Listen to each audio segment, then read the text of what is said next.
Pagi ini, yang ada hanyalah ruang kosong dan kehampaan. Kotak bludru merah marun itu, kotak yang berisi satu-satunya warisan peninggalan almarhumah ibuku, kini terbuka lebar tanpa isi, kosong, hilang, lenyap tak berbekas, sebelum kita menyelami lebih dalam badai yang menghancurkan rumah tanggaku ini. Pastikan kalian untuk menekan tombol subscribe dan nyalakan lonceng notifikasinya. Cerita ini bukan sekadar curahan hati, tapi peringatan bagi kalian semua agar tidak terlalu naif, bahkan kepada keluarga sendiri. Karena terkadang, benalu paling beracun justru tumbuh di dalam rumah kita.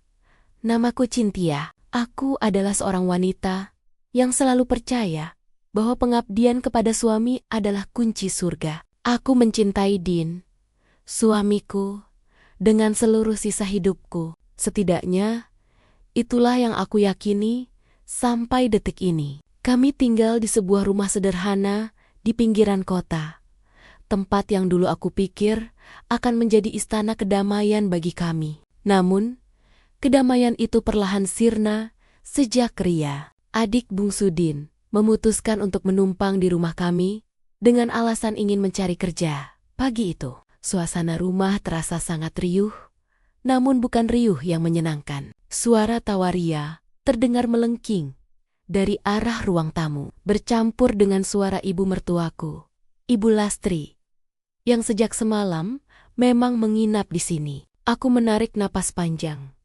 mencoba menenangkan debaran jantungku yang tidak karuan. Dengan tangan gemetar, aku menutup kembali kotak perhiasan kosong itu. Aku tahu siapa pelakunya. Di rumah ini hanya ada aku, Dean, Ria, dan ibu. Tidak mungkin ada pencuri masuk tanpa merusak pintu. Aku melangkah keluar dari kamar dengan tungkai yang terasa berat. Setiap langkahku di atas lantai keramik yang dingin seolah membawa beban ribuan ton. Aku menuju ruang tamu, tempat di mana mereka bertiga sedang berkumpul sambil menikmati teh hangat dan camilan yang aku siapkan pagi-pagi sekali. Wah, Kak Cynthia sudah bangun? Sini Kak, gabung. Aku punya kabar gembira banget, teriak Ria dengan wajah yang berseri-seri. Wajahnya yang cantik tampak dipoles riasan tipis. Terlihat sangat kontras dengan mataku yang mulai memerah, menahan tangis. Aku tidak langsung menjawab. Mataku tertuju pada leher Ria. Di sana, melingkar sebuah kalung emas dengan liontin permata kecil yang sangat aku kenali. Itu kalung ibuku. Kalung yang dijanjikan ibu untuk kugunakan di saat-saat paling berharga dalam hidupku. Jantungku serasa berhenti berdetak sesaat. Darahku mendidih, namun tubuhku mendingin. Ria, kalung itu, suaraku tercekat di tenggorokan. Dean yang sedang asyik membaca koran di kursi sebelah mendongak. Dia tersenyum lebar, senyuman yang biasanya menenangkanku. Tapi kali ini terasa seperti ejekan. Oh, iya Cin. Tadi Ria sudah bilang ke Mas, dia butuh perhiasan itu buat acara lamarannya minggu depan. Dia mau kelihatan pantas di depan keluarga calon suaminya yang kaya itu. Kamu nggak keberatan kan? Aku tertegun. Nggak keberatan? Mas, itu perhiasan peninggalan ibu. Satu-satunya kenangan yang aku punya. Kenapa? Kalian gak izin dulu sama aku? Kenapa main ambil dari laci pribadiku? Ibu Lastri yang sejak tadi diam, tiba-tiba meletakkan cangkir tehnya dengan dentingan yang cukup keras di atas meja kaca. Halah, Cynthia, cuma perhiasan begitu saja. Kamu ributnya minta ampun. Ria ini kan adik iparmu, adik kandung suamimu sendiri. Masa kamu tega lihat dia tampil memalukan di depan calon mertuanya? Lagi pula, perhiasan itu kan cuman nganggur di lemari kamu. Mending dipakai Ria buat hal yang lebih bermanfaat. Bermanfaat bagaimana? Bu, itu hak saya. Itu harta pribadi saya sebelum menikah dengan Mas Dean. Suaraku mulai meninggi. Tak mampu lagi membendung sesak yang menghimpit dada. Ria tiba-tiba memasang wajah sedih yang sangat dramatis. Matanya mulai berkaca-kaca. Sebuah taktik yang sangat sering dia gunakan untuk meluluhkan hati Din. Mas Din, lihat tuh, Kak Cynthia. Aku kan cuma pinjam sebentar. Kenapa aku malah dituduh pencuri? Padahal aku sudah bilang sama Mas Din tadi pagi, pas Mas lagi di depan kamar mandi. Aku kira Kak Cynthia sudah tahu. Din langsung berdiri dan menghampiriku. Dia memegang bahuku, namun aku menepisnya dengan kasar. Cynthia, tolonglah, jangan bikin suasana jadi keruh. Ria mau nikah. Dia butuh biaya banyak. Tadi dia bilang, kalau kalung dan gelang kamu itu, mungkin mau dia jual sebagian buat nambahin uang muka sewa gedung. Nanti kalau Mas ada rezeki, Mas ganti yang baru yang lebih bagus. Duniaku serasa runtuh seketika. Dijual? Dia bilang mau menjual warisan ibuku untuk biaya nikahnya dan suamiku sendiri yang mengizinkannya. Mas, kamu sadar nggak apa yang kamu omongin? Kamu nyuruh aku mengikhlaskan harta satu-satania dari ibuku untuk biaya nikah adikmu yang selama ini cuma jadi benalu di rumah kita? Kamu sadar nggak? Selama 1 tahun dia di sini, sepeser pun dia nggak pernah bantu kebutuhan rumah. Malah uang belanja dari kamu selalu dia minta. Wajah Din berubah menjadi merah padam. Dia merasa harga dirinya sebagai kepala keluarga terusik. Cynthia, jaga bicaramu. Ria itu adikku. Kewajibanku untuk membahagiakannya. Kamu sebagai istri harusnya mendukung, bukan malah perhitungan begini. Lagian, kamu kan bisa cari uang lagi. Kamu kan kerja. Sudahlah, ikhlaskan saja. Anggap saja itu sedekah buat adik sendiri. Jangan sampai gara-gara emas segitu, hubungan kekeluargaan kita jadi rusak. Aku menatap Din dengan tatapan tidak percaya. Pria yang aku cintai, pria yang berjanji akan melindungiku, sekarang justru berdiri di barisan depan untuk menindasku. Ibu Lastri semakin memanaskan suasana dengan terus mengoceh tentang betapa tidak bersyukurnya aku menjadi menantu. Sementara itu, Ria, aku melihatnya dari sudut mataku. Dia tersenyum tipis di balik sapu tangannya saat berpura-pura terisak. Senyum kemenangan yang sangat mengerikan. Dia tahu dia menang. Dia tahu Din akan selalu membelanya. Aku memandang ke sekeliling ruang tamu yang terasa makin menyesakkan ini. Foto pernikahan kami yang terpajang di dinding Sioliala sedang menertawakan kebodohanku. Aku baru menyadari bahwa selama ini aku tidak sedang membangun rumah tangga, melainkan sedang membesarkan seekor benalu yang kini sudah cukup kuat untuk mencekikku sampai mati. Oke, kataku pelan.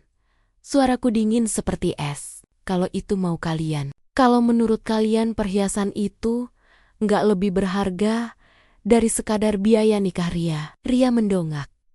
Matanya berbinar penuh kemenangan. Makasih ya, Kak Cynthia. Kakak memang kakak ipar yang paling baik. Aku tidak membalas. Aku berbalik dan berjalan kembali menuju kamar. Di dalam hati, aku bersumpah.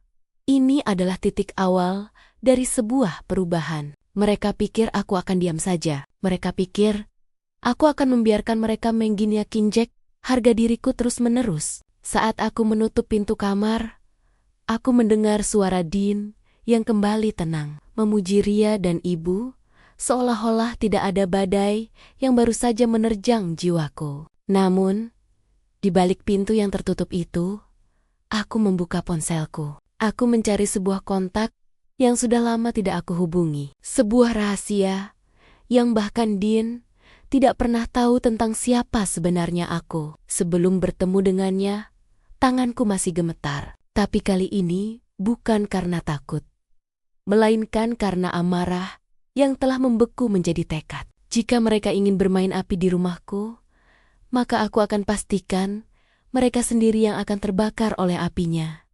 Namun, di tengah kemarahanku, sebuah pertanyaan muncul di benakku. Mengapa Ria begitu ngotot ingin mengadakan pernikahan mewah, padahal dia tidak punya pekerjaan? Dan siapa sebenarnya calon suaminya yang kaya raya itu? Aku teringat sesuatu yang pernah aku lihat di tas Ria beberapa hari lalu. Sebuah kartu nama yang nampaknya tidak sinkron dengan cerita-cerita manisnya.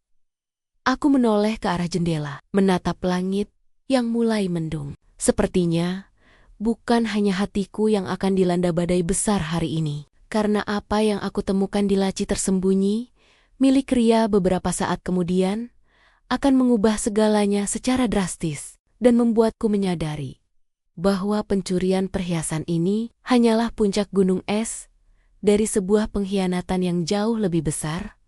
Pintu kamar aku kunci rapat-rapat. Suara tawa Ria dan bisikan Ibu Lastri di luar sana masih terdengar sayup-sayup, seperti dengungan lalat yang sangat mengganggu. Aku duduk di tepi tempat tidur, menatap jari manisku yang kini terasa hampa tanpa cincin peninggalan ibu. Hatiku bukan lagi sekadar sakit, tapi sudah mulai mengeras. Aku harus tahu sejauh mana benalu ini sudah menghisap kehidupan rumah tanggaku. Selama ini aku terlalu menutup mata. Aku terlalu percaya pada kata-kata Din bahwa keluarga adalah segalanya. Tapi setelah kejadian tadi, aku sadar. Bagi Din, keluarga itu hanyalah ibu dan adiknya. Aku hanyalah mesin pencetak uang dan pelayan di rumah ini. Aku mulai teringat kejadian beberapa bulan lalu. Saat itu, aku baru saja pulang lembur dari kantor. Rumah dalam keadaan berantakan. Piring kotor menumpuk di wastafel. Baju-baju Ria berserakan di sofa, dan Dian sedang asyik bermain game di ponselnya. Saat aku mengeluh lelah, Din hanya menjawab, "Cin, kasihan Ria. Dia kan capek habis cari kerja seharian. Kamu kan sudah biasa mandiri. Cari kerja." Nyatanya, setiap hari yang aku lihat Ria hanya sibuk bersolek, pergi ke mall dengan uang yang entah dari mana, dan pulang membawa tas belanjaan. Aku mulai menyusun kepingan-kepingan kecurigaan itu di kepalaku. Jika dia tidak bekerja, dari mana dia mendapatkan uang untuk gaya hidupnya? Dan sekarang, dia bahkan berani mencuri perhiasanku untuk biaya nikah. Ada yang tidak beres. Aku melangkah menuju lemari pakaian di sudut kamar. Di bagian paling bawah, di bawah tumpukan sprei lama, aku menyimpan sebuah kotak kecil berisi catatan keuangan rumah tangga kami. Aku adalah tipe orang yang sangat rapi dalam mencatat pengeluaran. Aku mengambil buku catatan itu dan mulai membolak-baliknya. Mataku terbelalak. Selama 3 bulan terakhir, ada selisih angka yang cukup besar dari rekening bersama yang aku gunakan dengan Din untuk membayar cicilan rumah dan kebutuhan pokok. Ada penarikan tunai berkala dalam jumlah besar yang tidak pernah aku lakukan. "Tega kamu, Mas," bisikku pedih. Dian diam-diam mengambil uang dari tabungan masa depan kami. Tabungan yang rencananya akan kami gunakan untuk program kehamilan yang selama ini kami damba-dambakan. Pantas saja, setiap kali aku mengajak Din ke dokter spesialis, dia selalu beralasan sibuk atau uangnya belum cukup. Ternyata, uang itu mengalir ke kantong Ria. Rasa ingin tahuku semakin memuncak. Aku tahu ini salah, tapi aku butuh bukti lebih. Aku keluar kamar dengan sangat pelan, memastikan tidak ada orang di koridor. Ria sedang berada di kamar mandi. Aku bisa mendengar suara kucuran air. Ibu Lastri sedang tertidur pulas di sofa ruang tamu, dengan televisi yang masih menyala. Ini kesempatanku. Aku menyelinap masuk ke kamar tamu yang ditempati Ria. Bau parfum menyengat langsung menyambut indera penciumanku. Kamar itu berantakan, jauh dari kesan wanita anggun yang selama ini dia citrakan di depan calon mertuanya. Aku mulai menggeledah tas jinjingnya yang diletakkan sembarangan di atas meja rias. Di sana, aku menemukan sebuah dompet kulit mewah yang aku yakin harganya setara dengan gajiku sebulan. Di dalamnya, tidak hanya ada perhiasanku, tapi juga tumpukan kartu kredit atas nama orang lain. Dan yang paling mengejutkan, aku menemukan sebuah surat perjanjian hutang piutang dengan bunga yang sangat mencekik. 200 juta? 200 juta? Aku hampir berteriak, namun segera membekap mulutku sendiri. Ria memiliki hutang sebesar itu kepada sebuah koperasi simpan pinjam yang terkenal dengan penagihannya yang kasar. Tanggal jatuh temponya adalah 2 minggu lagi. tepat beberapa hari sebelum tanggal pernikahan yang dia umumkan tadi? Sekarang semuanya masuk akal. Pernikahan mewah ini bukan hanya soal gengsi, tapi soal pelarian. Ria berusaha menikahi pria kaya itu secepat mungkin agar bisa melunasi hutang-hutangnya dengan uang mahar atau harta suaminya nanti. Dan perhiasanku itu hanya modal awal untuk membayar bunga agar dia tidak diteror sebelum hari pernikahan. Tiba-tiba, suara langkah kaki terdengar mendekat ke arah kamar. Jantungku berpacu sangat cepat. Aku segera memasukkan kembali surat itu dan merapikan tasnya secepat mungkin. Aku bersembunyi di balik lemari besar, tepat saat pintu kamar terbuka. Ria masuk sambil bersenandung kecil. Dia berdiri di depan cermin, mengagumi kalung ibuku yang masih melingkar di lehernya. Dia menyentuh liontin itu dengan senyum licik. Lumayanlah buat bayar bunga bulan ini. Sisanya biar Mas Din yang pusing. Dasar Kak Cynthia bodoh, gampang banget dibohongin, gumamnya pelan. Namun, terdengar sangat jelas di telingaku. Dia kemudian mengambil ponselnya dan melakukan panggilan suara. Halo sayang, iya, semua beres. Emasnya sudah ada di tanganku. Kita bisa lanjut booking catering yang paling mahal itu. Tenang saja. Suaminya kakak iparku itu penurut banget. Apapun yang aku minta, pasti dikasih. Iya, kita bikin pesta yang bakal bikin semua orang iri. Air mataku jatuh tanpa suara. Inikah adik ipar yang selalu aku bantu? Inikah wanita yang selalu aku buatkan sarapan setiap pagi? Dan inikah alasan suamiku memintaku untuk ikhlas? Aku menunggu sampai Ria keluar lagi dari kamar untuk menuju dapur. Dengan gerakan cepat, aku keluar dari persembunyianku dan kembali ke kamarku sendiri. Tubuhku gemetar hebat. Aku duduk di lantai, bersandar pada pintu yang tertutup. Aku menyadari bahwa aku tidak hanya berhadapan dengan seorang adik ipar yang manja, tapi dengan seorang penipu ulung yang didukung oleh suamiku sendiri. Din mungkin tidak tahu soal hutang 200 juta itu. Atau mungkin dia tahu, tapi terlalu buta untuk mengakuinya. Aku mengambil ponselku kembali. Aku melihat foto profil Din. Wajahnya yang tampak jujur itu sekarang terasa seperti topeng yang menakutkan. Aku tahu, jika aku mengonfrontasi mereka sekarang tanpa rencana yang matang, aku akan kalah. Ibu Lastri akan membelanya, dan Din akan kembali memintaku mengalah demi kedamaian. Tidak, kali ini tidak ada lagi kata mengalah. Aku mulai mengetik pesan kepada sahabat lamaku, seorang pengacara yang dulu pernah bekerja bersamaku. Sebelum aku memutuskan untuk menjadi ibu rumah tangga yang lebih fokus pada urusan domestik. Nanda, aku butuh bantuanmu. Bisakah kau periksa latar belakang seseorang bernama Ria Wijaya dan calon suaminya yang katanya bernama Andre dari keluarga konglomerat? Aku menarik napas panjang. Aku menatap pantulan diriku di cermin lemari. Mataku tidak lagi basah, melainkan tajam. Di luar, aku mendengar suara Din memanggil namaku, menyuruhku keluar untuk makan siang, seolah-olah tidak ada hal menyakitkan yang terjadi tadi pagi. Cynthia, Cynthia, ayo keluar. Ibu mau makan bareng? Jangan ngambek terus. Nggak baik buat rejeki suami, teriaknya dari luar. Aku berdiri, merapikan rambutku dan menghapus sisa air mata. Aku akan keluar. Aku akan bersikap seolah-olah aku sudah ikhlas seperti yang mereka inginkan. Aku akan memakai topeng yang sama seperti yang mereka gunakan padaku. Saat aku membuka pintu kamar, aku melihat Din berdiri di sana dengan wajah yang tampak lega melihatku. Sudah tidak menangis lagi. Dia merangkul pundakku. Dan untuk pertama kalinya, sentuhannya terasa seperti kulit ular yang licin dan menjijikkan. Nah, gitu dong. Itu baru istri Mas yang solehah, katanya sambil mencium keningku. Aku hanya tersenyum tipis. Sebuah senyuman yang menyimpan badai di baliknya. Kami berjalan menuju meja makan, di mana Ria dan Ibu Lastri sudah menunggu dengan wajah penuh kemenangan. Mereka tidak tahu bahwa saat aku duduk di kursi makan itu, aku sudah mulai menggali lubang yang akan mengubur semua rencana busuk mereka.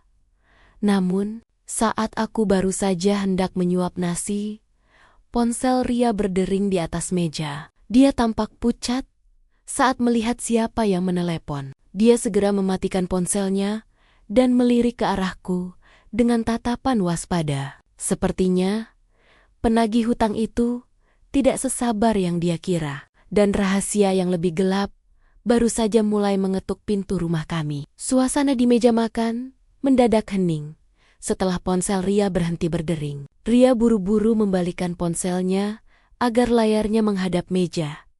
Namun aku sempat menangkap guratan kepanikan di wajahnya. Ibu Lastri, yang sepertinya tidak menyadari ketegangan itu, terus saja menyendokkan rendang ke piring Din dengan penuh kasih sayang. Dimakan yang banyak. Din, kamu itu cari nafkah capek. Jangan sampai kurus gara-gara mikirin urusan sepele di rumah, sindir Ibu Lastri sambil melirikku tajam. Aku hanya diam, mengunyah nasi yang rasanya seperti pasir di tenggorokan. Din hanya manggut-manggut. Sesekali melirik Ria yang tampak gelisah. Ria, kenapa nggak diangkat? Siapa tahu itu dari calon suamimu, si Andre. Tanya Din ringan. Ria tertawa canggung, tawa yang dipaksakan dan terdengar sumbang. Ah, bukan mas, itu cuma teman kantor lama. Paling mau nawarin asuransi atau apa gitu. Males lagi makan enak begini. Aku tahu, dia berbohong. Di dalam tasnya tadi, aku melihat berkas dari koperasi yang sama sekali tidak ada hubungannya dengan asuransi. Aku terus memperhatikan gerak-geriknya. Ria terus-menerus memainkan jarinya, dan kakinya tidak bisa diam di bawah meja. Sebuah tanda klasik dari seseorang yang sedang terhimpit kecemasan luar biasa. Oh ya, Cin. Din tiba-tiba memecah keheningan, menoleh padaku dengan wajah yang seolah tanpa beban. Besok, Ibu sama Ria mau ke butik buat fitting baju pengantin. Katanya, ada kekurangan pembayaran sekitar 10 juta buat uang mukanya. Kamu ada simpanan di rekening kamu kan? Pakai dulu ya. Nanti Mas ganti kalau bonus proyek cair. Aku meletakkan sendok dengan pelan. Rasa mual mulai naik ke dadaku. 10 juta, Mas? Minggu lalu, aku baru saja bayar tagihan listrik, air, dan belanja bulanan yang membengkak. Karena ada Ibu dan Ria di sini, tabungan pribadiku sudah menipis. Wajah Ibu Lastri langsung berubah masam. Tuh kan, Din, istrimu ini kalau soal uang perhitungan sekali, padahal ini buat acara sekali seumur hidup adiknya. Apa kamu nggak malu kalau pernikahan Ria nanti terlihat kumuh hanya karena kakak iparnya pelit? Bukan pelit, Bu, tapi uang itu hasil kerja keras saya. Dan Mas Din, bukannya tabungan bersama kita harusnya masih cukup. Kalau tidak kamu ambil diam-diam, pancingku menatap langsung ke mata suamiku. Din tersedak air minumnya. Dia terbatuk-batuk kecil, mencoba menghindari tatapanku. Itu kan buat keperluan mendesak. Cin, sudah, jangan dibahas di depan meja makan. Nggak sopan. Mendesak untuk siapa, Mas? Untuk gaya hidup Ria? Tanyaku dengan nada yang tetap tenang namun menusuk. Ria tiba-tiba meletakkan garpunya dengan kasar. Matanya mulai berkaca-kaca lagi. Senjata andalannya. Ya, sudah. Ya sudah. Kalau Kak Cintia nggak ikhlas bantu? Nggak usah. Aku batalin saja pernikahanku. Biar aku jadi perawan tua. Biar Mas Din malu punya adik yang gagal nikah karena kakaknya nggak mau bantu. Ria, jangan bicara begitu sayang. Ibu Lastri langsung memeluk bahu Ria, menenangkan anak emasnya itu. Lalu dia menatapku dengan kebencian yang nyata. Puas kamu, Cintia? Cintia, kamu mau menghancurkan masa depan adik iparmu sendiri? Kamu itu menantu. Harusnya tahu diri. Din menggebrak meja pelan, membuat piring-piring berdenting. Cukup, Cintia. Besok pagi transfer uangnya ke Ria. Mas nggak mau dengar alasan lagi. Ini perintah suami. Aku menelan ludah. Rasa pahit menjalar di seluruh indera perasaku. Perintah suami, katanya. Sebuah kata-kata yang dulu aku muliakan, kini terdengar seperti belenggu yang menghina akalku. Aku menunduk, pura-pura menyerah. Baik, Mas. Kalau itu maumu. Ria tersenyum kemenangan di balik bahu ibunya. Dia tidak tahu bahwa 10 juta itu adalah umpan terakhir yang akan aku berikan untuk melihat seberapa dalam lubang yang sedang dia gali untuk dirinya sendiri. Sore harinya, saat Den sedang keluar untuk mencuci mobil, dan Ibu Lastri sedang menonton sinetron di ruang tengah, aku melihat Ria menggindap-gindap keluar rumah. Dia memakai kacamata hitam dan jaket hoodie, seolah ingin menyembunyikan identitasnya. Aku segera menyambar kunci motor dan mengikuti dari jarak yang aman. Latar tempat berganti dari perumahan kami yang asri menuju sebuah kawasan ruko tua yang tampak kumuh di pusat kota. Ria memarkirkan motornya di depan sebuah kantor bertuliskan Koperasi Simpan Pinjam Sejahtera, tempat yang namanya tertera di surat hutang yang aku temukan tadi. Aku memarkirkan motor agak jauh dan berjalan perlahan, bersembunyi di balik pilar ruko sebelah. Dari balik kaca yang agak gelap, aku bisa melihat Ria sedang berbicara dengan 2 orang pria berbadan besar yang tampak sangat tidak ramah. Salah satu pria itu menggebrak meja, membuat Ria tampak menciut. Saya butuh waktu lagi. Ini jaminannya. Suara Ria terdengar melengking tinggi sampai keluar karena pintu ruko itu sedikit terbuka. Dia mengeluarkan kalung dan gelang warisan ibuku dari tasnya. Dadaku sesak melihat perhiasan itu diletakkan di atas meja yang kotor. Di hadapan orang-orang seperti itu. Emas ini nggak cukup buat nutupi bunga yang nunggak 3 bulan. Nona Ria, mana sisa 200 jutanya? Bos kami sudah nggak sabar. Kalau minggu depan belum lunas, kami yang akan datang ke pesta pernikahanmu dan mengambil semua kado di sana. Bentak pria itu. Iya, minggu depan pasti lunas. Calon suamiku orang kaya, dia bakal kasih mahar besar. Tolong jangan ganggu aku sampai hari pernikahan, pinta Ria dengan suara gemetar. Aku hampir tidak percaya dengan apa yang aku dengar. Dia benar-benar mempertaruhkan segalanya di atas sebuah kebohongan besar. Dia berharap mahar dari Andre akan menutupi hutang-hutangnya. Tapi yang menjadi pertanyaanku adalah, siapa sebenarnya Andre ini? Mengapa pria yang katanya kaya raya itu membiarkan calon istrinya Daikayarkar penagih hutang? Aku segera kembali ke motor sebelum Ria menyadari keberadaanku. Pikiranku berputar hebat. Aku harus mencari tahu tentang sosok Andre ini. Jika Ria menipu kita semua, ada kemungkinan dia juga sedang menipu Andre. Atau mungkin sebaliknya. Sesampainya di rumah, aku langsung masuk ke kamar dan membuka laptop. Aku mencari nama Andre Kurniawan. Nama yang pernah disebut Ria sebagai calon suaminya. Ada beberapa profil, tapi tidak ada yang sesuai dengan deskripsi Ria tentang seorang pengusaha muda sukses di bidang properti. Tiba-tiba, sebuah notifikasi pesan masuk ke ponselku dari Nanda, teman pengacaraku. Cintia, aku sudah cek nama Ria Wijaya. Dia punya catatan hitam di beberapa aplikasi pinjaman online dan koperasi ilegal. Dan soal Andre, kau harus duduk tenang saat membaca ini. Pria itu bukan pengusaha properti. Dia adalah seorang pengangguran yang sering menipu wanita dengan modus yang sama. Mereka berdua sebenarnya sedang saling menipu. Cin, Andre pikir Ria adalah adik dari pengusaha sukses suamimu. Dan Ria pikir Andre adalah orang kaya yang bisa melunasi hutangnya. Aku terduduk lemas di lantai kamar. Jadi, ini adalah sebuah komedi tragis. 2 penipu yang sedang mencoba saling memangsa. Dan aku, serta Den, adalah tumbal yang dijadikan modal untuk permainan mereka. Dan Din, suamiku yang bodoh itu, dia sedang sibuk mencuci mobil sambil bersiul. Tidak tahu bahwa harga diri dan hartanya sedang dipertaruhkan untuk membiayai pernikahan 2 orang penipu ulung. Aku mendengar suara motor Ria memasuki halaman rumah.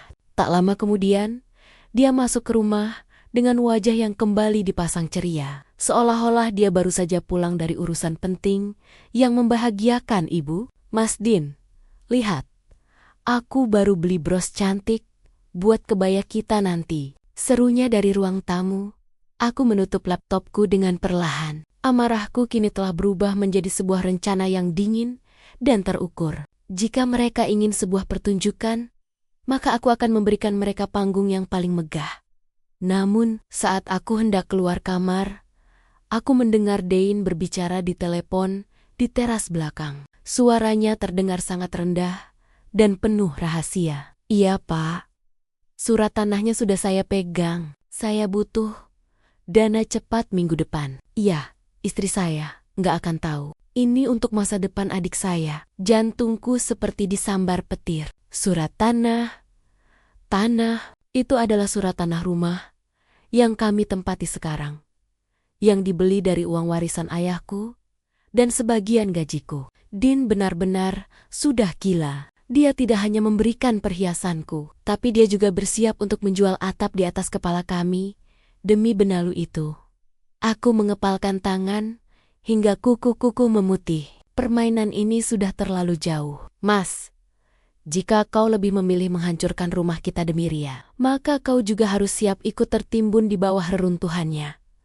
Langkah kaki Din terdengar menuju kamar. Aku segera berbaring di tempat tidur dan pura-pura terlelap. Sementara otakku terus menyusun strategi untuk menyelamatkan apa yang masih tersisa dari hidupku. Sebelum semuanya terlambat saat matahari terbit besok pagi. Malam itu, aku tidak benar-benar tidur. Aku hanya memejamkan mata, membiarkan tubuhku diam, sementara pikiranku bekerja sekeras mesin pabrik. Di sebelahku, Din mendengkur halus. Dia bisa tidur dengan nyenyak setelah berencana menggadaikan rumah yang selama ini menjadi tempat berteduh kami. Pengkhianatan ini bukan lagi soal emas atau uang belanja. Ini soal penghancuran total masa depanku. Pagi menyingsing, dengan suasana yang terasa berbeda. Cahaya matahari yang masuk lewat celah gorden tampak pucat. Aku bangun lebih awal, menyiapkan sarapan seperti biasa. Aku harus tetap terlihat seperti Cynthia yang patuh, Cynthia yang ikhlas, agar mereka tidak waspada. Di meja makan, Ibu Lastri dan Ria sudah duduk manis menanti pelayanannya. Ria tampak sangat bersemangat. Kak Cynthia, jangan lupa ya, transfer 10 jutanya pagi ini. Aku harus bayar sisa dekorasi sebelum jam 2 siang. Ucapnya sambil menyuap nasi goreng buatanku tanpa rasa bersalah. Aku mengangguk pelan. Iya, nanti aku transfer setelah Mas Din berangkat kerja. Baguslah kalau kamu sudah sadar. Timpal Ibu Lastri. Keluarga itu nomor 1. Cynthia, harta itu nggak dibawa mati. Kamu harusnya bangga bisa bantu Ria masuk ke keluarga terpandang. Aku hanya tersenyum tipis. Bangga? Aku justru merasa sedang menonton sebuah kecelakaan kereta api yang akan segera terjadi. Dan mereka semua adalah penumpangnya yang sedang tertawa lebar. Setelah Den berangkat dan Ria pergi bersama Ibu Lastri, katanya, mau fitting baju lagi aku. Segera beraksi. Lokasi tujuanku pertama adalah bank. Aku harus menyelamatkan sisa uang di rekening pribadiku sebelum Dian mencoba mencari cara untuk mengaksesnya. Namun, ada satu hal yang lebih mendesak. Aku harus mencari di mana Den menyembunyikan surat tanah. Rumah ini, aku kembali ke rumah dan mulai mencari di ruang kerja pribadi Din. Aku menggeledah setiap laci, setiap tumpukan berkas. Perasaanku berkecamuk. Ada rasa mual yang terus menghantui tiap kali aku menyentuh barang-barang milik pria yang selama ini kupikir adalah belahan jiwaku. Akhirnya, aku menemukannya di dalam sebuah map coklat yang terselip di antara buku-buku lama. Di sana, bukan hanya ada sertifikat tanah rumah kami, tapi juga formulir pengajuan pinjaman ke sebuah bank swasta dengan jaminan sertifikat tersebut. Nilainya fantastis, cukup untuk melunasi hutang-hutang Ria dan masih tersisa untuk pesta mewah yang dia inginkan. Kamu benar-benar keterlaluan, Mas. Bisikku dengan suara bergetar. Dia memalsukan tanda tanganku di formulir itu. Dia pikir aku tidak akan tahu karena urusan surat menuret biasanya dia yang pegang. Saat aku sedang memegang dokumen itu, ponselku bergetar. Pesan dari Nanda. Masuk lagi. Cynthia, aku punya info tambahan. Andre, calon suami Ria itu, ternyata sedang dalam pengawasan pihak berwajib atas kasus penipuan investasi bodoh. Dan ada satu lagi. Dia sebenarnya sudah punya istri di kota lain yang juga dia tipu. Informasi ini seperti palu godam yang menghantam dadaku. Ria ingin menikah dengan penipu yang sudah beristri, dan suamiku rela menjual rumah kami untuk membiayai pernikahan palsu itu. Ini bukan lagi sekadar masalah keluarga. Ini adalah kriminalitas terselubung yang dibungkus dengan narasi bakti pada adik. Tiba-tiba, suara pintu depan terbuka. Aku tersentak. Itu bukan suara motor Ria. Itu suara mobil Din. Kenapa dia pulang jam segini? Aku buru-buru memasukkan dokumen itu kembali ke map dan menyelipkannya ke tempat semula. Aku mencoba bersikap tenang saat Din masuk ke ruang kerja. Wajahnya tampak tegang dan berkeringat. Cynthia, kamu ngapain di sini? Tanyanya, curiga. Matanya langsung tertuju pada meja yang sedikit berantakan. Aku cuma cari kartu garansi mesin cuci. Mas, sepertinya rusak lagi, jawabku, sambil mencoba mengatur napas agar tidak terdengar memburu. Din mendekat. Matanya menatapku tajam. Kamu sudah transfer uangnya ke Ria. Dia sudah telepon aku berkali-kali. Katanya, kamu belum kirim buktinya. Jaringannya lagi lambat, Mas. Nanti aku coba lagi, kataku, mencoba menghindar.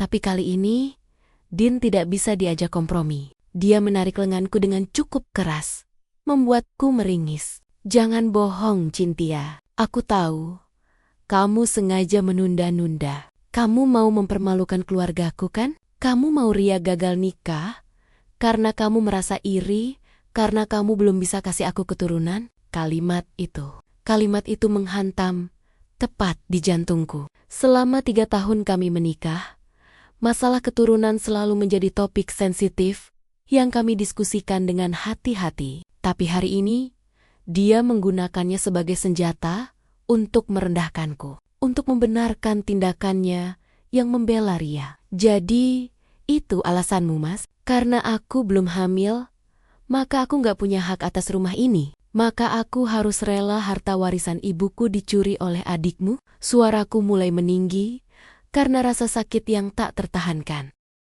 Aku menatapnya dengan pandangan kosong. Pria di depanku ini bukan lagi Din yang aku kenal. Dia telah berubah menjadi orang asing yang haus akan validasi sebagai kakak yang hebat, meskipun harus mengorbankan istrinya sendiri. Mas, tolong dengarkan aku sekali saja. Ria menipu kita. Andre itu penipu, Mas. Dia sudah punya istri. Aku mencoba menjelaskan. Mencoba menyelamatkannya untuk terakhir kali.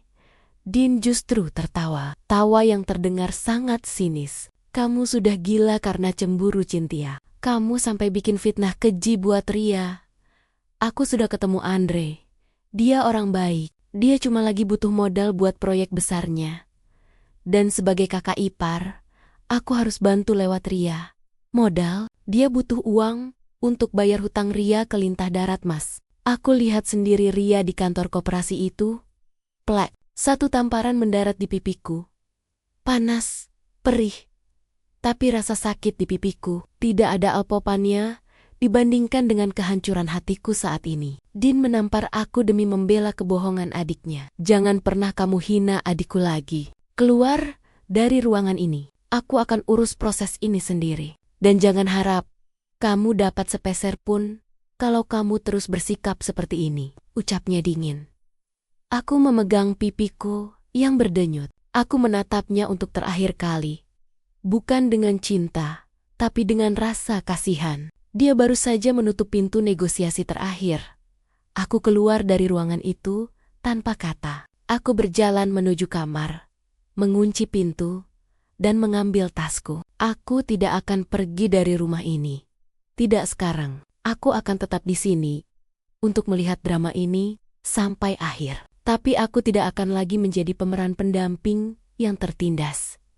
Aku mengambil ponselku dan menelepon seseorang. Halo, Pak, ini dengan Cynthia. Saya ingin melaporkan adanya upaya penggelapan aset dan pemalsuan tanda tangan. Bisakah kita bertemu malam ini? Sambil menunggu jawaban di seberang telepon, aku melihat keluar jendela. Langit benar-benar gelap sekarang. Guntur mulai bersaut-sautan. Aku tahu, besok pagi saat Ria dan Ibu Lastri sibuk dengan persiapan pesta yang mereka klaim sebagai hari paling bahagia, mereka akan menyadari bahwa mereka sedang berjalan menuju jurang.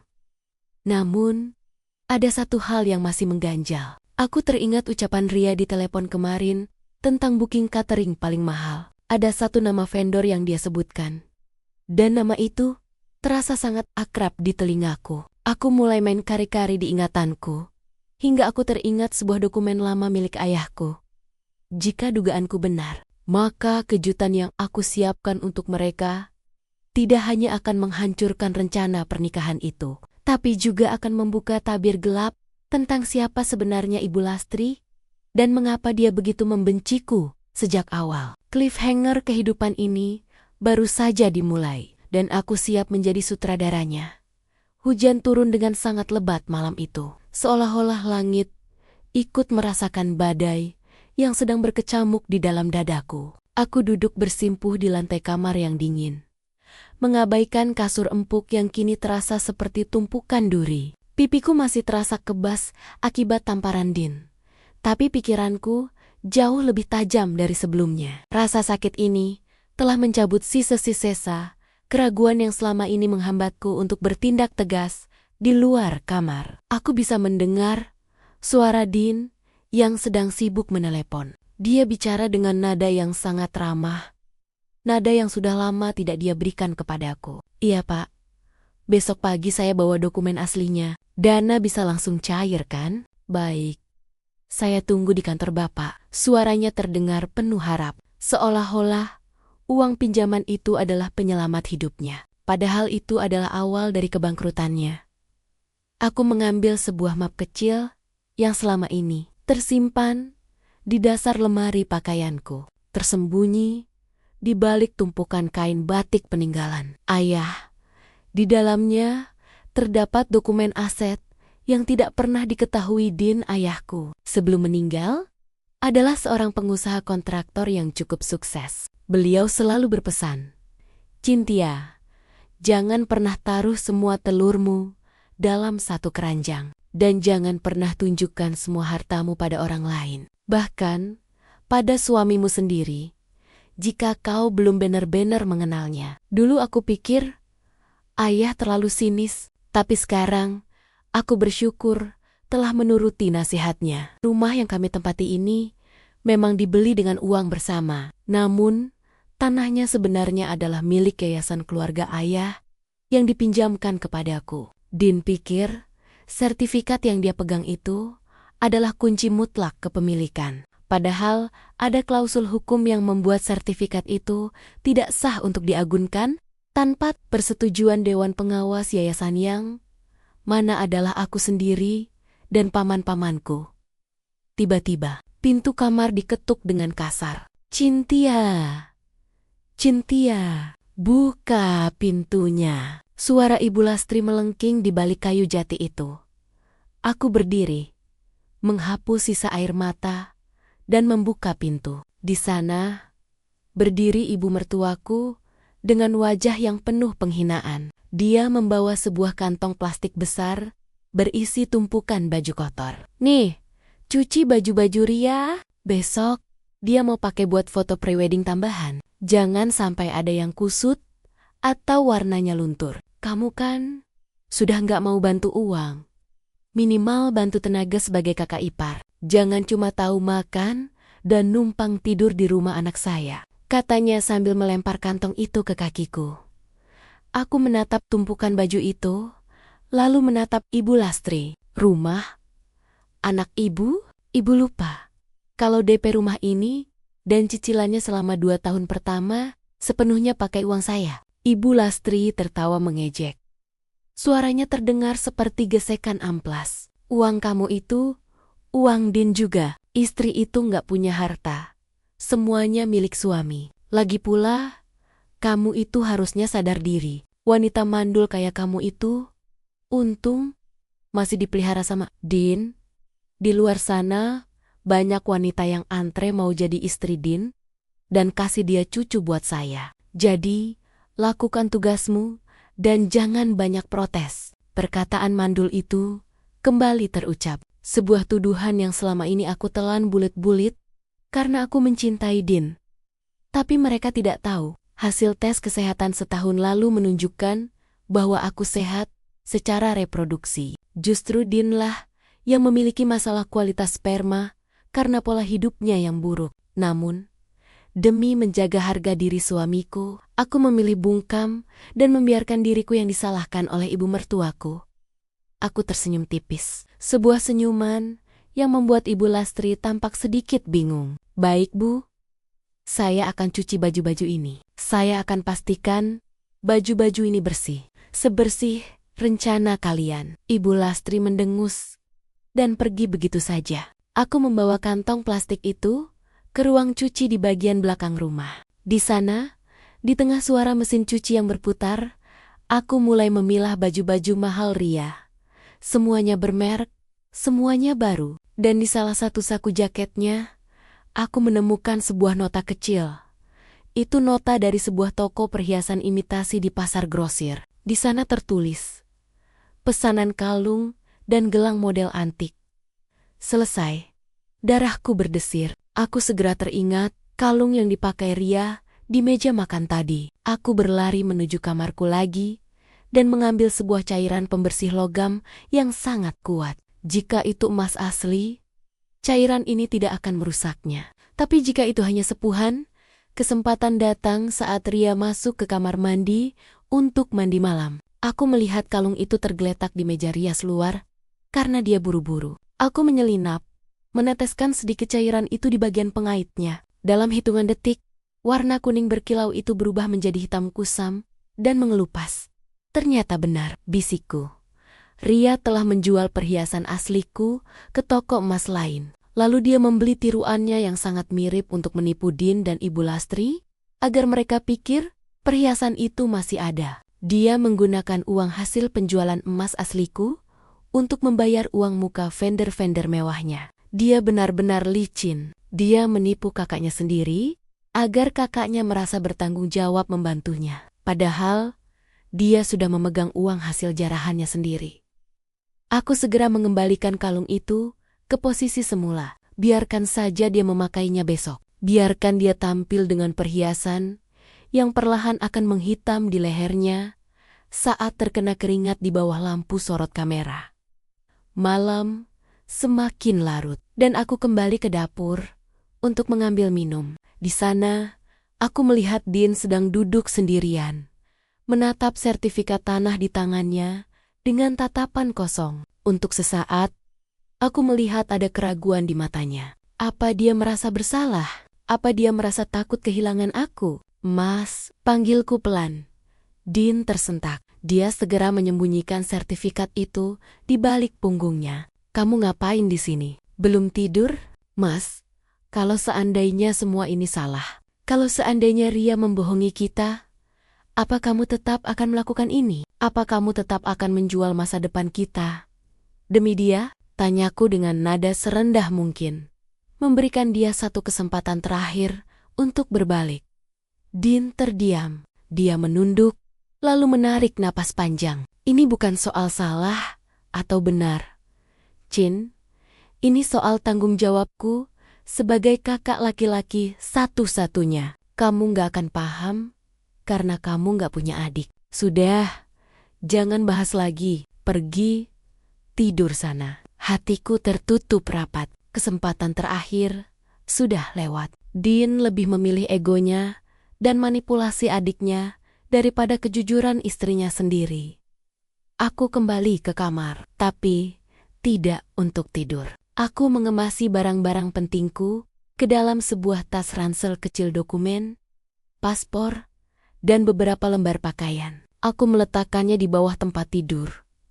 Besok adalah hari di mana Ria akan mengadakan pesta pertunangan mewahnya di sebuah hotel berbintang, tempat di mana dia akan memamerkan Andre kepada semua orang. Dia tidak tahu bahwa aku sudah mengirimkan undangan khusus kepada seseorang dari masa lalu. Andre, seseorang yang sangat ingin bertemu dengannya.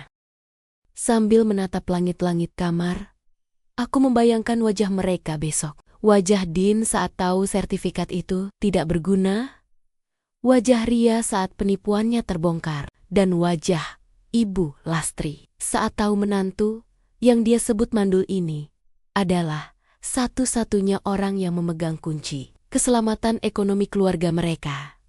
Namun, di tengah semua rencana itu, ada satu kecemasan yang tiba-tiba muncul. Aku teringat pada ucapan Din di telepon tadi tentang Pak Hendra. Siapa? Pak Hendra? Namanya terdengar tidak asing. Saat aku mencoba mengingatnya, aku menyadari sesuatu yang membuat bulu kuduku berdiri. Pak Hendra adalah nama pemilik koperasi tempat Ria berhutang. Jadi, Din bukan pergi ke bank resmi, dia pergi ke lintah darat yang sama dengan yang mengejar Ria. Ini bukan lagi sekadar penipuan. Ini adalah jebakan sistematis. Dan sepertinya, target mereka bukan hanya hartaku, tapi sesuatu yang jauh lebih gelap yang melibatkan keberadaanku di rumah ini selama ini. Pagi hari, di hari pertunangan itu, tiba dengan suasana yang mencekam bagi pribadiku, namun luar biasa riuh bagi penghuni rumah lainnya. Ria sudah bangun sejak pukul 4 pagi. Memanggil penata rias mahal ke rumah untuk menyulap wajahnya menjadi ratu sehari. Ibu Lastri sibuk mondar-mandir, memastikan kebaya seragamnya tidak ada cacat sedikit pun. Sementara Din, dia tampak sangat gelisah, terus mengecek jam tangannya dan menanti panggilan telepon yang tak kunjung datang. Aku memperhatikan mereka dari ambang pintu dapur, perlahan menyeruput kopi pahit tanpa gula. Mereka seolah hidup di dalam gelembung fantasi yang mereka tiup sendiri. Hari ini, di sebuah ballroom hotel berbintang yang disewa dengan uang hasil mencuri dan menipu, gelembung itu akan aku pecahkan dengan satu tusukan jarum yang sangat tajam. Cynthia, kenapa kamu belum siap-siap? Cepat pakai seragam kebaya yang sudah ibu siapkan. Kamu harus kelihatan cantik di depan keluarga Andre. Jangan bikin malu, teriak Ibu Lastri sambil menyemprotkan parfum yang baunya sangat menyengat. Saya akan bersiap, Bu. Tenang saja, saya tidak akan melewatkan momen berharga ini, jawabku dengan nada datar yang penuh makna. Aku masuk ke kamar dan mengenakan kebaya itu. Saat aku bercermin, aku melihat sesosok wanita yang berbeda. Di balik kain brokat ini, ada seorang wanita yang sudah siap berperang. Aku meraba saku kecil di dalam tas tanganku, memastikan semua amunisi sudah ada di sana. Rekaman suara, bukti transfer, dan sebuah surat dari pengadilan. Perjalanan menuju hotel terasa sangat panjang. Kami duduk di dalam mobil yang disewa khusus. Din menyetir dengan tangan yang berkeringat dingin. Dia sesekali melirik ke arah tas kerjanya yang berisi sertifikat tanah itu. Dia tidak tahu bahwa semalam, setelah dia terlelap, aku telah mengganti dokumen asli di dalam map itu dengan fotokopi yang sudah aku modifikasi sedemikian rupa sehingga terlihat asli bagi mata orang awam, namun tidak akan pernah bisa lolos di meja notaris manapun.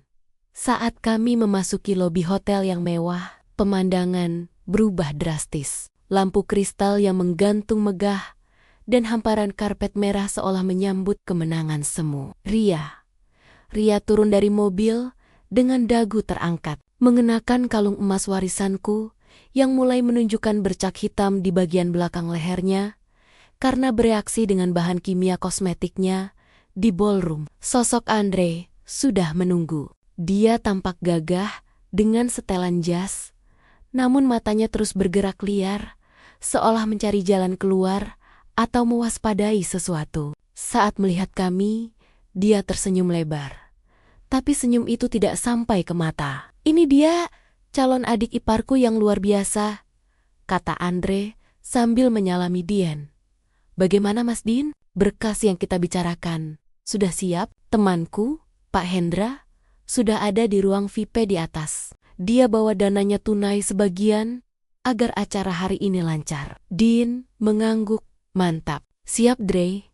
Setelah acara pembukaan, kita langsung ke atas." Aku berdiri agak jauh, mengamati interaksi itu. Inilah titik baliknya. Aku melihat seorang pria parubaya bertubuh tambun, dengan tatapan mata yang dingin, berdiri di sudut ruangan. Itu Pak Hendra, dan di sampingnya ada dua orang pria berjas hitam yang tampak seperti pengawal. Mereka bukan orang bank, mereka adalah predator.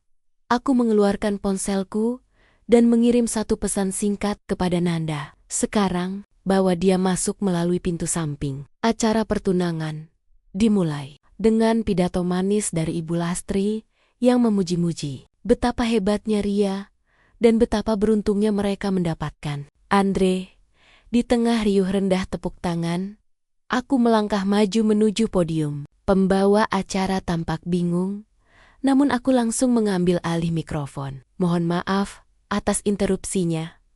Suaraku menggema di seluruh ruangan, membuat suasana mendadak hening. "Saya, Cynthia, kakak ipar dari Ria. Saya hanya ingin memberikan sebuah kado kecil yang sangat spesial untuk pasangan yang luar biasa ini." Din berdiri dari kursinya dengan wajah panik. "Cynthia, apa yang kamu lakukan?" "Turun," aku mengabaikannya. "Kado ini adalah sebuah kejutan tentang kejujuran." "Ria, kalung yang kamu pakai itu bagus ya. Sayangnya, emas tidak pernah berubah menjadi hitam secepat itu. Kecuali kalau itu hanyalah sampah imitasi yang kamu beli untuk menutupi emas asli milik ibuku yang sudah kamu jual secara ilegal." Wajah Ria berubah pucat pasi. Dia secara refleks memegang lehernya. Para tamu mulai berbisik-bisik. "Dan untukmu, Andre." Aku menatap pria itu yang kini mencoba melangkah mundur. "Atau harus aku panggil dengan nama aslimu, Bambang? Kamu bilang kamu pengusaha properti sukses. Lalu siapa wanita yang berdiri di pintu samping itu?" Semua mata tertuju ke arah pintu samping. Nanda masuk bersama seorang wanita parubaya yang tampak sangat bersahaja, namun matanya berkokek-kokaka karena amarah. Wanita itu menggendong seorang anak kecil. Dia adalah istri sah Andre yang ditinggalkan di kampung tanpa dinafkahi selama 2 tahun. Teriakku. Suasana ballroom pecah menjadi kegaduhan. Wanita itu berlari ke arah panggung dan langsung menjerit ke arah Andre, membongkar semua kedoknya sebagai penipu ulung yang memang sering mencari mangsa wanita-wanita. Haus status seperti Ria gemetar hebat. Dia menatap Andre dengan tatapan tidak percaya. "Sayang, ini nggak mungkin kan? Kamu bilang kamu kaya?"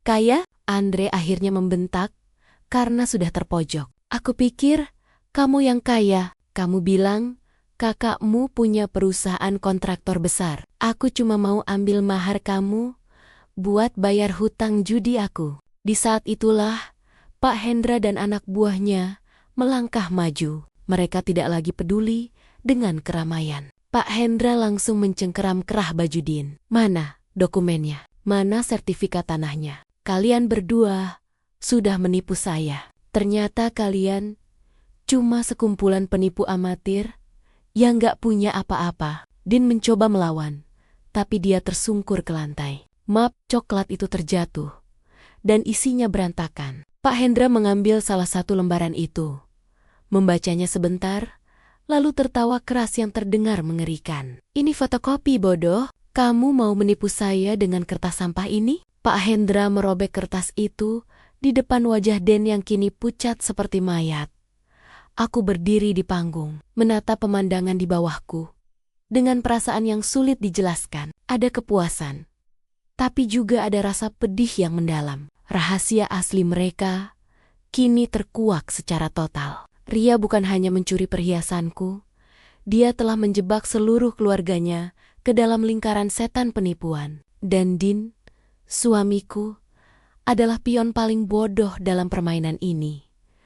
Namun, di tengah kekacauan itu, aku melihat Ibu Lastri tiba-tiba memegangi dadanya dan jatuh terduduk. Bukannya menolong ibunya, Ria justru sibuk mencoba melepaskan kalung hitam di lehernya agar tidak terlihat oleh orang-orang. Seolah citranya lebih penting daripada nyawa ibunya sendiri. Saat itulah aku menyadari sesuatu. Sosok asli mereka telah sepenuhnya telanjang di depan mataku. Tidak ada lagi benalu yang bisa bersembunyi. Tapi di balik semua itu, ada satu hal yang belum terungkap. Mengapa Pak Hendra tampak sangat marah? Bukan hanya karena uang, tapi seolah dia mengenal rumahku lebih dari sekadar jaminan hutang. Aku melirik ke arah Nanda yang memberikan kode bahwa polisi sudah berada di depan hotel. Inilah akhir dari drama mereka.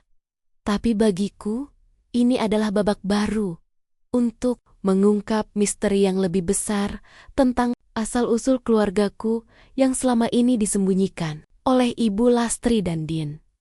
Kegaduhan di ballroom hotel itu seolah berubah menjadi adegan film horor bagi keluarga suamiku. Suara teriakan istri sah Andre, makian Pak Hendra, hingga bisik-bisik menghina dari para undangan menciptakan simfoni kehancuran yang sempurna. Aku turun dari panggung dengan langkah tenang, melewati Ria yang sedang menangis histeris sambil mencoba menutupi lehernya yang kini benar-benar terlihat menghitam akibat reaksi logam murah. Dengan keringat kepanikannya, lokasi mewah yang tadinya penuh bunga bak surga kini terasa seperti medan perang. Aku melangkah menuju Din yang masih tersungkur di lantai, menatap potongan kertas fotokopi sertifikat yang hancur berantakan.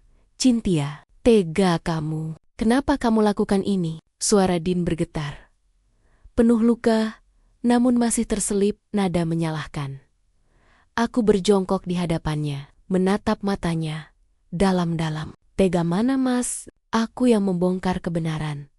Atau kamu yang tega menjual rumah kita dan membiarkan adikmu mencuri warisan ibuku demi membiayai penipu? Belum sempat Din menjawab, Pak Hendra mendekat dengan wajah merah padam. Dia bukan lagi sekadar penagih hutang yang dingin, tapi seperti singa yang siap menerkam. Jadi, ini istrimu, Din, wanita yang katanya tidak tahu apa-apa itu? Pak Hendra beralih menatapku dengan tatapan yang sangat aneh campuran antara benci dan rasa ingin tahu yang besar. Pak Hendra, suaraku tetap stabil. Saya tahu siapa Anda.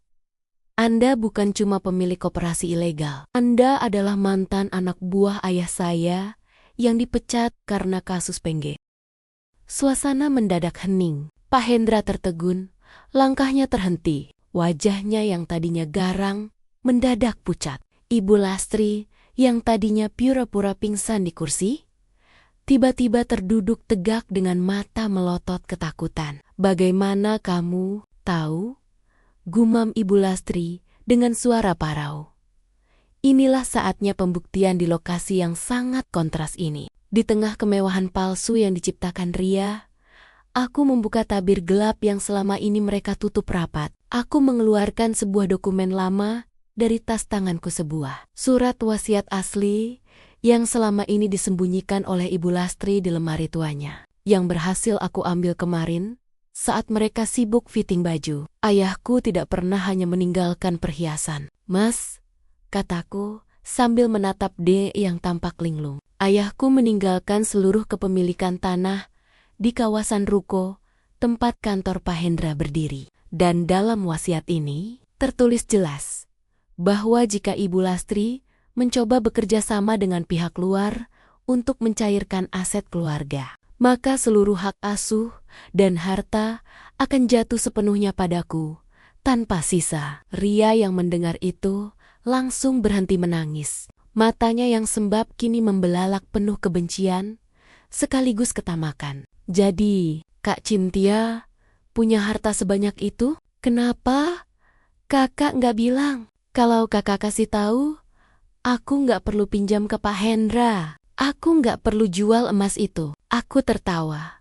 Sebuah tawa getir yang memenuhi ruangan. Bahkan di saat seperti ini, yang kamu pikirkan cuma uang, Ria. Kamu sudah mencuri, menipu, dan menjerumuskan kakakmu sendiri ke dalam hutang lintah darat. Dan kamu masih merasa punya hak atas hartaku? Tiba-tiba, beberapa petugas polisi masuk ke dalam ballroom. Mereka bergerak cepat menuju Andre, alias Bambang, yang sedang mencoba menyelinap keluar lewat pintu belakang. Borgol besi itu mengunci pergelangan tangannya di depan mata Ria yang hancur lebur. Saudara Bambang, Anda ditangkap atas dugaan penipuan berantai dan penelantaran keluarga, tegas salah satu petugas. Polisi lain mendekati Pak Hendra. Dan, Bapak Hendra, kami juga memiliki bukti praktik pemerasan dan intimidasi melalui laporan yang dikirimkan oleh Nona Cynthia pagi ini. Pak Hendra tidak melawan. Dia hanya menatapku dengan dendam sebelum akhirnya digiring keluar. Kini, di tengah ballroom yang mulai kosong, tersisa aku, Din, Ria, dan Ibu Lastri. Keadaan berbalik 180 derajat. Mereka yang tadi pagi menghinaku sebagai wanita mandul yang tak berguna, kini bersimpuh di depanku. Cynthia, tolong Mas. Mas nggak tahu kalau Andre itu penipu. Mas cuman mau bantu Ria. Din mencoba meraih tanganku. Air matanya jatuh, membasahi karpet mahal itu. Aku menarik tanganku menjauh. Mas, kesalahanmu bukan karena kamu tidak tahu. Kesalahanmu adalah karena kamu tahu aku adalah istrimu. Tapi kamu lebih memilih percaya pada kebohongan adikmu dan membiarkannya mengginiakin Jack harga diriku. Kamu mengkhianati kepercayaan yang aku bangun selama 3 tahun ini hanya dalam semalam. Ibu Lastri merangkak mendekat.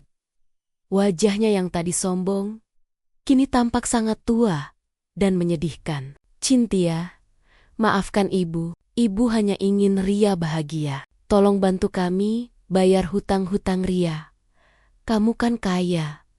Kamu punya warisan ayahmu. Jangan biarkan kami dipenjara atau rumah kita disita. Aku menatap ibu mertuaku itu dengan rasa iba yang sangat tipis. Ibu selalu bilang, kalau istri tidak punya harta, semuanya milik suami. Sekarang, saat suami ibu maksud saya, anak ibu tidak punya apa-apa lagi, kenapa ibu lari ke saya? Bukankah saya ini wanita mandul yang hanya numpang tidur? Kalimatku membungkam mereka semua. Tidak ada lagi kata-kata pembelaan. Di lokasi yang seharusnya menjadi saksi kebahagiaan Ria ini, justru menjadi saksi bisu kehancuran total martabat sebuah keluarga yang hanya mementingkan kulit luar.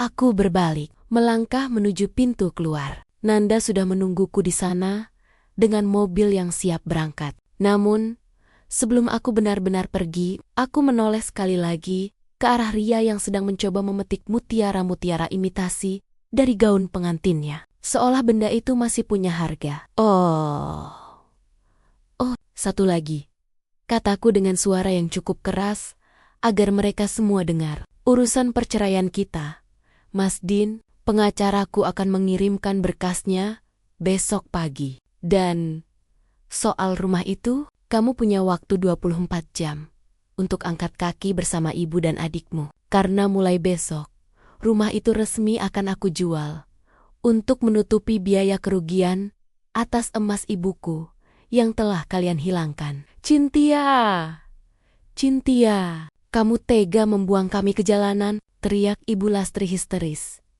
Aku tidak menjawab. Aku terus berjalan menembus pintu hotel, membiarkan udara segar malam hari membasuh wajahku. Beban yang selama ini menekan pundakku seolah terbang bersama angin. Benalu itu sudah dicabut sampai ke akar-akarnya. Meskipun aku kehilangan pernikahan, aku menemukan kembali harga diriku yang sempat terkubur.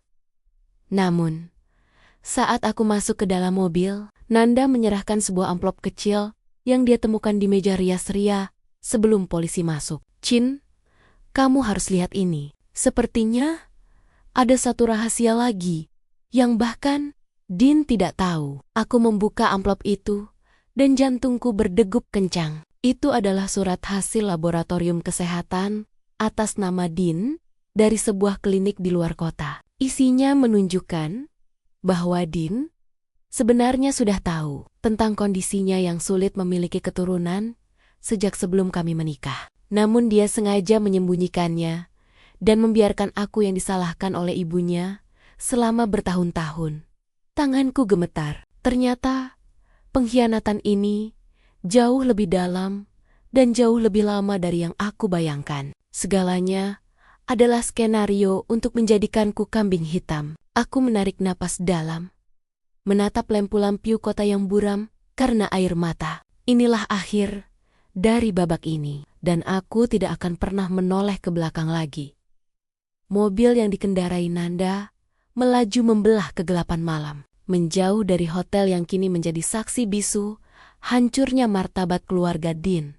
Di kursi belakang, aku masih memegang surat hasil laboratorium itu dengan tangan yang bergetar. Kenyataan ini jauh lebih menyakitkan daripada kehilangan emas atau uang. Selama 3 tahun, aku hidup dalam rasa bersalah yang diciptakan oleh kebohongan. Aku membiarkan diriku dihina, disebut wanita tidak sempurna, dan dipaksa menelan jamu-jamu pahit pemberian Ibu Lastri hanya agar aku bisa memberikan mereka cucu. Ternyata, semua itu adalah sandiwara yang disutradarai oleh suamiku sendiri. "Kamu oke, Chin?" tanya Nanda, sambil sesekali melirikku dari spion tengah. Aku merasa seperti orang paling bodoh sedunia. Nanda, dia tahu, dia yang bermasalah. Tapi dia membiarkan ibunya mencaci makiku setiap hari. Dia menggunakan kekurangannya untuk membuatku merasa kecil, sehingga aku merasa berhutang budi padanya dan tidak berani melawan saat adiknya menginjak-injakku. Suaraku pecah. Tangis yang sejak tadi aku tahan akhirnya tumpah juga.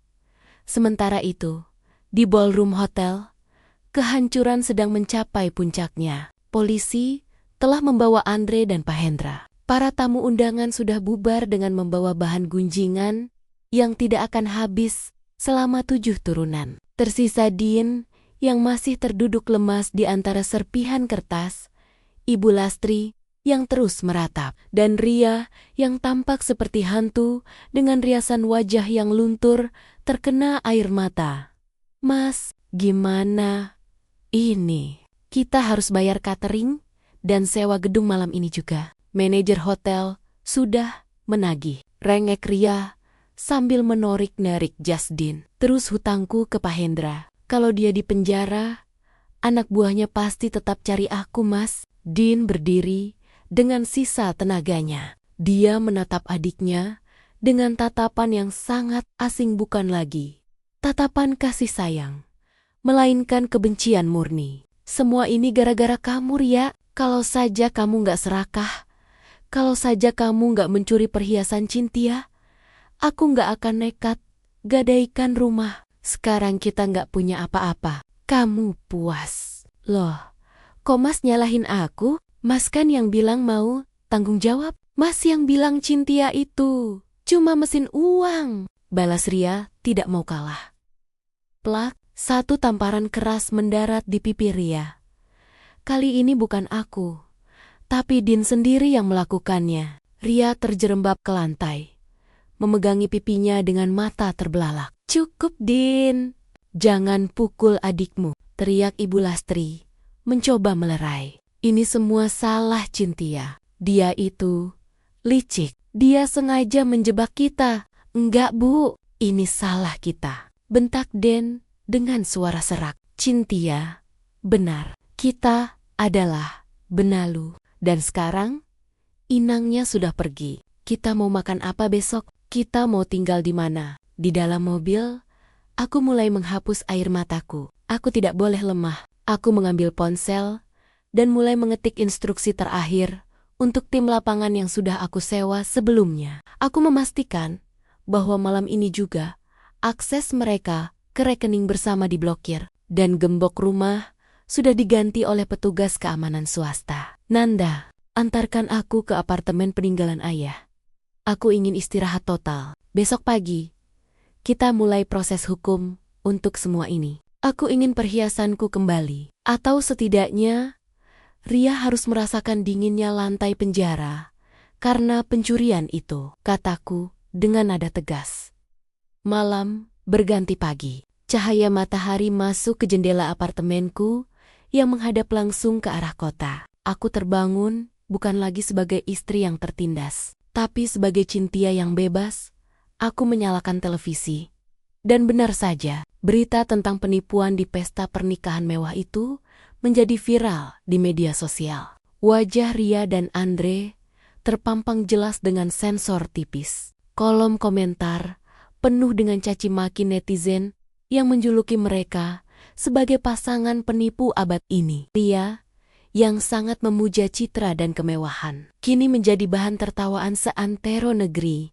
Tak lama kemudian, ponselku dibanjiri ratusan panggilan dan pesan dari Din dan Ibu Lastri. Mereka mengirimkan video permintaan maaf, pesan-pesan yang memohon belas kasihan karena semalam mereka terpaksa tidur di teras rumah yang sudah terkunci rapat. Barang-barang mereka ditumpuk di luar pagar seperti sampah.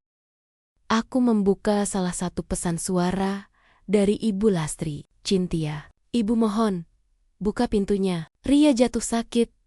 Dia pingsan terus. Din juga. Sudah seperti orang gila. Kami nggak punya uang sepeser pun untuk makan. Maafkan Ibu.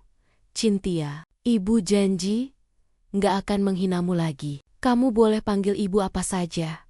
Asal kami jangan dibuang begini. Aku hanya mendengarkan tanpa niat membalas. Rasa iba itu sudah mati. Mereka bukan sedang menyesali perbuatannya. Mereka hanya menyesali nasibnya yang kini melarat. Jika mereka tetap kaya, mereka tidak akan pernah meminta maaf kepadaku. Aku melangkah menuju balkon, menghirup udara segar tanpa bau parfum menyengat Ibu Lastri atau aroma kebohongan Din. Hidup memang penuh plot twist. Kemarin, aku adalah korban. Hari ini, aku adalah pemenang. Namun, kemenangan ini bukan tentang harta, melainkan tentang keberanianku untuk memutus rantai hubungan yang toksik. Ria akhirnya menyerahkan diri ke kantor polisi karena tidak tahan dikejar-kejar oleh penagih hutang lain yang mencari keberadaannya. Setelah berita itu viral, dia pikir penjara lebih aman daripada jalanan. Sementara Din, aku dengar dia kehilangan pekerjaannya karena skandal ini sampai ke telinga bosnya. Dia sekarang luntang-lenteng mencari kontrakan murah bersama ibunya yang kini harus merasakan hidup susah di masa tuanya, sesuatu yang sangat dia takuti selama ini. Aku menatap surat hasil laboratorium Din sekali lagi, lalu merobeknya menjadi potonggen-potonggen kecil dan membiarkannya terbang di tiup angin. Rahasia itu akan ikut terkubur bersama masa laluku. Aku tidak butuh dunia tahu kekurangannya untuk merasa menang. Cukup aku yang tahu bahwa selama ini aku bukanlah wanita yang cacat. Aku adalah wanita yang kuat, yang mampu bertahan di tengah serangan benalu yang paling ganas sekalipun. Konsekuensi telah tiba bagi mereka yang menanam duri. Kini, aku siap menanam bunga-bunga baru di kebun hidupku yang baru. Tanpa benalu, tanpa beban, dan tentu saja tanpa kebohongan yang membelenggu. Namun, di tengah ketenangan itu, Nanda datang membawakanku sebuah map biru. Cynthia, ada satu hal lagi yang tertinggal di laci kantor Pak Hendra sebelum disegel. Ini adalah dokumen tentang Ibu Lastri. Ternyata, dia bukan ibu kandung Din, dan ada hubungannya dengan mengapa ayahmu memberikan warisan itu padamu dengan syarat yang sangat ketat. Aku tertegun. Jadi, masih ada satu kepingan puzzle yang belum terpasang? Aku menatap map biru itu dengan perasaan campur aduk. Rasanya seperti baru saja keluar dari lubang jarum. Namun kini aku dihadapkan pada labirin baru. Dengan tangan perlahan, aku membuka lembaran kertas yang sudah mulai menguning di dalamnya. Di sana tertera akta kelahiran Din dan sebuah surat pernyataan penyerahan anak yang ditandatangani puluhan tahun silam. Jadi, Ibu Lastri bukan ibu kandung Din? Suaraku hampir berbisik. Nanda mengangguk pelan. Benar, Cynthia. Ibu Lastri sebenarnya adalah adik dari mantan istri sapaan ayahmu yang pertama. Din adalah anak dari pernikahan singkat ayahmu yang tidak pernah dipublikasikan. Ayahmu memberikan hak asuh kepada Lastri karena rasa bersalah, dan dia mengirimkan tunjangan bulanan yang sangat besar selama puluhan tahun. Itulah alasan kenapa Lastri begitu membencimu. Kamu adalah anak dari istri sah yang dicintai ayahmu. Pewaris utama yang dianggapnya telah merebut jatah yang harusnya milik Din sepenuhnya. Semuanya kini terang benderang. Kebencian Ibu Lastri bukan karena aku belum memberikan cucu, tapi karena keberadaanku adalah pengingat akan statusnya yang hanya penerima santunan. Dia membesarkan Din dengan kebencian terpendam, mendidik Din untuk merasa bahwa harta ayahku adalah haknya yang dirampas. Dan Ria bahkan bukan siapa-siapa. Dia hanyalah anak kandung Lastri dari pernikahan lainnya yang ikut menempel pada fasilitas yang diberikan ayahku. Pantas saja, gumamku. Pantas saja mereka merasa sangat berhak atas semua yang aku miliki. Mereka merasa sedang mengambil kembali apa yang seharusnya milik mereka. Aku menutup map itu. Kebenaran ini tidak membuatku ingin kembali atau kasihan. Justru ini membuatku merasa merdeka. Aku tidak lagi berutang rasa hormat pada wanita yang sudah memanipulasi suamiku. Sejak kecil dengan racun kebencian, beberapa minggu berlalu. Kehidupan berjalan dengan tenang, namun pasti. Proses perceraianku dengan Din berlangsung cepat. Dia tidak punya kekuatan lagi untuk melawan. Apalagi setelah bakti-bakti perselingkuhan finansial dan pemalsuan tanda tangan aku serahkan ke meja hijau, sore itu aku memutuskan untuk mengunjungi rumah lama kami untuk terakhir kalinya. Sebelum kontraktor datang untuk merenovasi total tempat itu, aku ingin membuang semua energi negatif sebelum rumah ini dijual. Saat aku turun dari mobil, aku melihat sesosok pria duduk di trotoar depan pagar. Pakaiannya kusam, wajahnya ditumbuhi janggut tipis yang tidak terawat. Itu Din. Di sampingnya ada 2 tas besar berisi pakaian. Cynthia. Dia berdiri dengan susah payah saat melihatku. Tidak ada lagi sorot mata sombong atau nada memerintah. Yang ada hanyalah kehampaan. Mau apa lagi, Mas? Bukannya aku sudah kasih waktu untuk ambil semua barang? Tanyaku dingin. Berdiri di balik pagar yang terkunci. Ibu masuk rumah sakit. Cin, darah tingginya kambuh lagi setelah Ria dijatuhi. Hukuman 2 tahun penjara atas kasus pencurian dan penipuan catering. Aku nggak punya uang buat bayar administrasi. Aku ditolak kerja di mana-mana karena namaku sudah blacklist di industri. Din menunduk. Air matanya jatuh ke aspal panas. Tolong, Cin, sekali ini saja. Bukan buat aku, tapi buat ibu.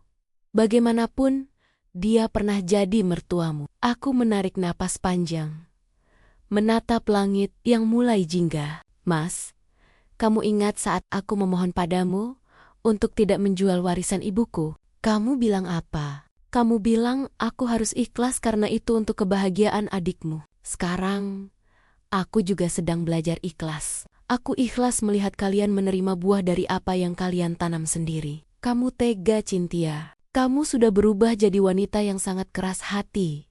Isaknya, aku tidak keras hati, Mas.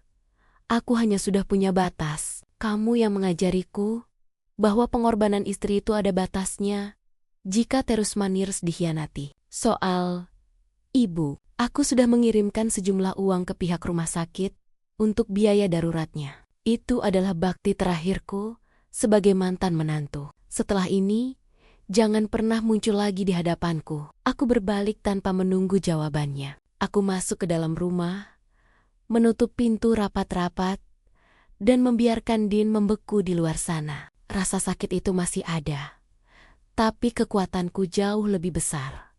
Bulan-bulan berganti. Aku memulai hidup baru di kota lain. mengelola yayasan peninggalan ayahku dengan transparansi yang jauh lebih baik. Aku belajar bahwa menjadi baik itu perlu, tapi menjadi tegas itu wajib. Perhiasan ibuku memang tidak pernah kembali secara utuh.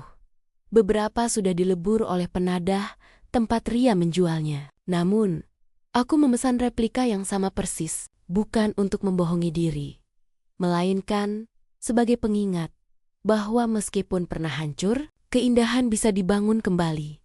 Pesan moral dari badai yang aku lalui ini sangat sederhana. Jangan pernah memelihara benalu atas nama cinta atau keluarga. Benalu tidak akan pernah berterima kasih.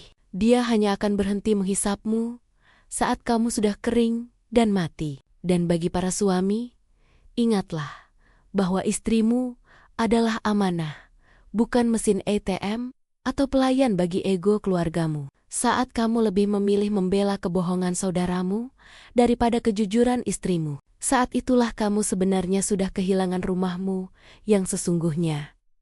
Kini, setiap kali aku bercermin dan melihat kalung replika itu melingkar di leherku, aku tersenyum. Aku bukan lagi Cynthia yang lemah. Aku adalah Cynthia yang telah menang melawan pengkhianatan paling perih. Hidup terus berjalan, dan aku percaya, di balik setiap kesedihan yang dramatis, Tuhan selalu menyiapkan plot twist yang indah bagi mereka yang berani memperjuangkan harga dirinya. Terima kasih sudah mendengarkan ceritaku sampai akhir. Semoga tidak ada lagi ria-ria lain yang bisa merusak kebahagiaan kalian. Sampai jumpa di perjalanan hidup yang baru. Dukung channel ini dengan subscribe, like, share, dan komen. Terima kasih.